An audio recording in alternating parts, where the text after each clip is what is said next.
August. Our family enters a new phase in our lives, one that we have no choice but to begin. What's good, guys? Welcome back to CRIMETOBER Day 11. Today's episode I got from TikTok. Now, TikTok has truly become a crime story sensation. You will not see me over there doing crime stories, but if you want to join me over there for just more, to learn more about my personality, just to have fun, you can definitely go and follow me. But I found this story about 24-year-old Colleen Ritzer over there, and I was just truly saddened by the story because, one, I never heard of it, but just how could a person, a 14-year-old, do something like this? Now, Colleen was brutally raped and killed by her 14-year-old student, Philip Chisholm. And I'm just baffled, like baffled. 14 years old, guys. 14. Oh my gosh. And when I began to learn about her and her story, I just was like, I literally was blown away because it took me back to high school and how I had a really dope math teacher, and that's what Colleen was. She was a math teacher. She loved what she did. She truly woke up every day excited to teach her students and to just be better. And her vibe, from what I got from learning about her, was she was truly passionate that her students would learn the material. So like if you were struggling, she would offer assistance. And that's what happened on October 22nd of 2013. Colleen would ask Philip to stay behind from her last period, and because she noticed that Philip was struggling. Now Philip, it has said that he had a strenuous background. His mother was recently going through a divorce. They moved from Tennessee to Denver, Massachusetts. And it had appeared that he was just really battling some demons inside of him, because there is just no way a 14-year-old could do the things that he just did on, like, normally. Something was really wrong with him. Like, something has to be wrong with him. Like, the demon, the devil himself is inside this kid, because there's just no way. So as I began to learn more about Colleen and her story, it took me down the rabbit hole of, she loved what she did. She was in grad school, you know, trying to get her master's for her studies, and her students loved her. They said she was so kind. And like I said, it brought me back to my math teacher, because he was so dope. Like, he made math so teachable. Like, you know how when you go in high school and math just seems so overwhelming, and you're just like, what am I doing? What am I learning? But they break it down so good. And I feel like that's what Colleen was and how she was in her work. Well, the day started out normal on October 22nd of 2013. Sadly, this will be Colleen's last day ever being a teacher. And it's sad that being a kind-hearted person and being a teacher and helping your student is what would potentially get you killed. Like, I can't even imagine. Around 3 p.m., Colleen had asked Philip to stay behind so that way she can assist him with math. Because like I said, she noticed that he was struggling in math, and she really wanted to just have like kind of like a one-on-one with him. And there was another student there in after school as well. Now, it has been stated, I guess, what I get, and I can like picture this class, the classroom and the whole shebang, is that Colleen was more so like trying to get to know him, trying to figure him out, because he was a shy and timid child. And he was, even though he played on the soccer team, it had been stated that he was a loner. So I can understand what Colleen was trying to do. She was trying to be relatable, trying to ask him about himself, because oftentimes some children who are like that, you know, you try to ask them like, well, you know, how's your home life? Not trying to get too personal, but you're trying to just learn more about the individual at hand. So Tennessee was kind of a triggering point for him, because again, he had moved from Tennessee to Massachusetts, and he was living in his aunt's basement with his mother. And I guess his life was falling apart. So as a teenager, a 14-year-old, you're trying to adapt to your new environment, a new school, and you're going through this home life situation, and you don't really necessarily know how to deal with all of that. So, but the thing about that is, we can say that all day long, but I really feel like this was a planned event. And I say that because after Colleen goes to the bathroom, he follows Colleen, and you guys will see the video. Pretty much followed her, but he had gloves, he had the box cutter and stuff in his hoodie, in his book bag already. So for me, this was, you planned this. You knew you was going to do something to this lady. And it makes you wonder, you probably was already feeling some ill feelings towards Colleen before this event. Because there's just no way in hell you all of a sudden follow her to the bathroom and then attack this lady. It doesn't make sense. And as I was watching the video footage, I'm just like what the fuck?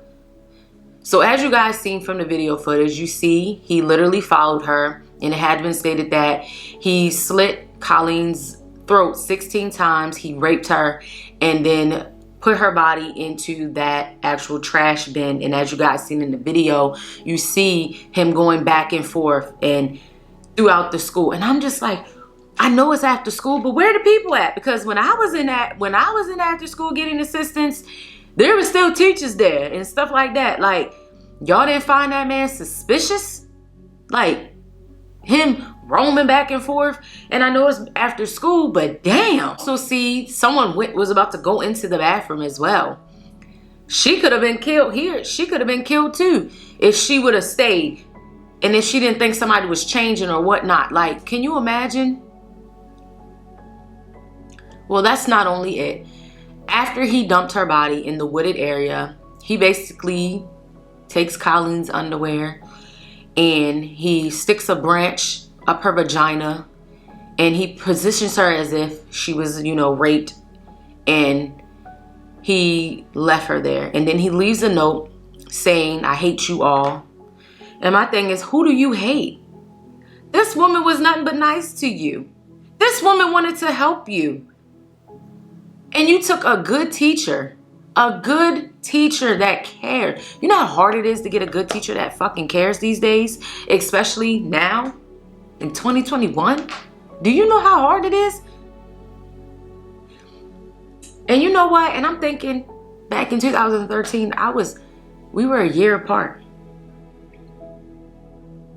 A year apart, y'all.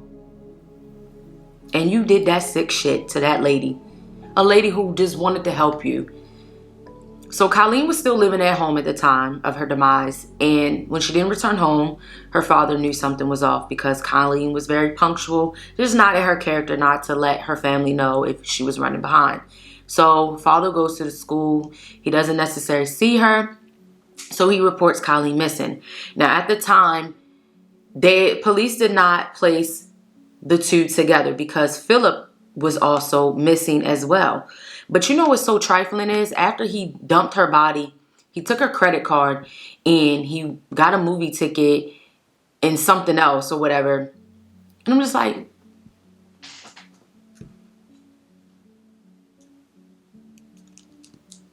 I'm just not understanding you. I'm not. So when he didn't return home and he didn't go to soccer practice, his mother reported him missing. So at the time, police did not compare the two or think it was, you know, together. But then around 12:30 in the morning, he is seen walking on the side of the highway barefoot. And police, you know, go to him. And they're asking him what he's doing. He says, so the police, you know, end up finding the box cutter because he has it all in his book bag and blood on his pants. And they're like, where did this blood come from? And he says, the girl. Excuse you? First of all, you're ignorant because she's a grown woman. Second of all, you're a narcissistic because you done murdered this lady and now it's just, oh, the girl. So law enforcement did find Colleen's body behind the school in the wooded area at Danvers High School.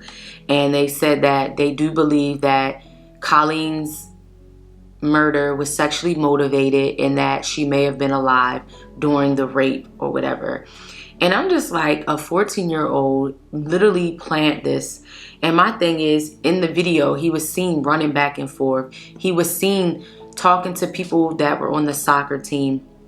And I'm just like, I wish that, but again, if he appeared like a loner, you know how that is. You really don't necessarily try to like put too much into things. But if he had, but see, he changed. That's the thing. I'm like, he changed his clothes, and then he had all this stuff in his book bag, and I'm just like, you wanted to get caught because you wanted to get caught. I mean, he was going to get caught regardless because the school had video footage.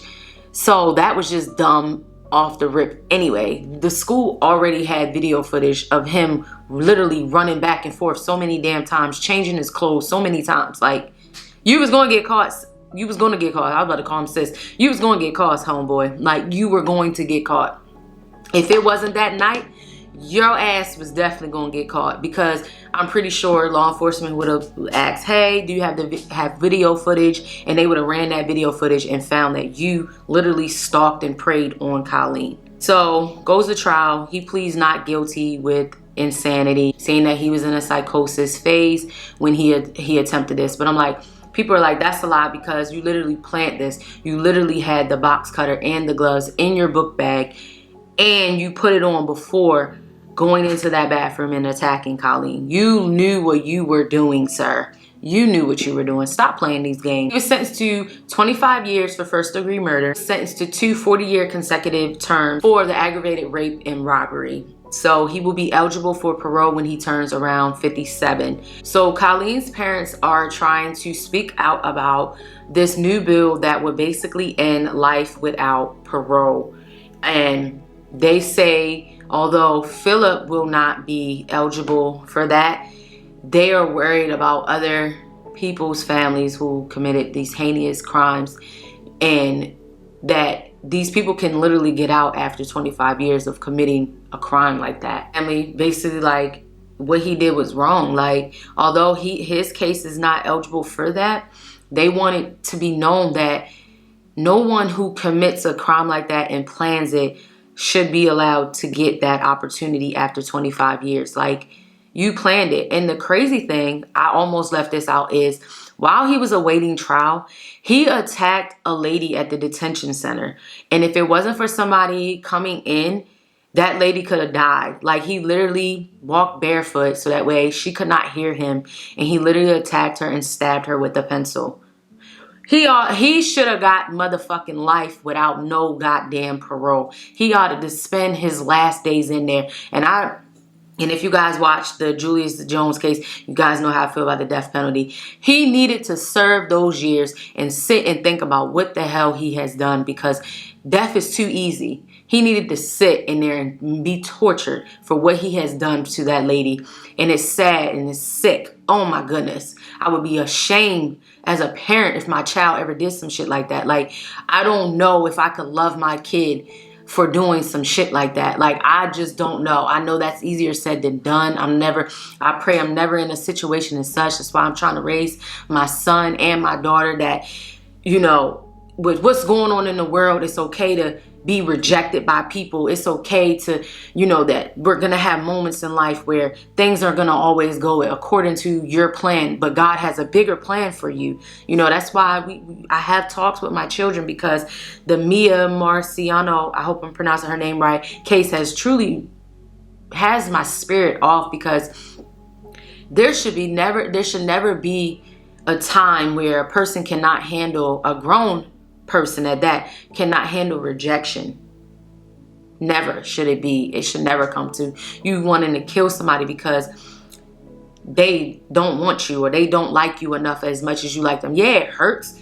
But guess what? There's so many fishes in this motherfucking pond. You better go ahead and get out here. There's somebody out here for you. My grandmother always said, there's always someone out here for you. So don't you ever be upset about when a relationship ends, because God will always put more people in your path that are suitable for you.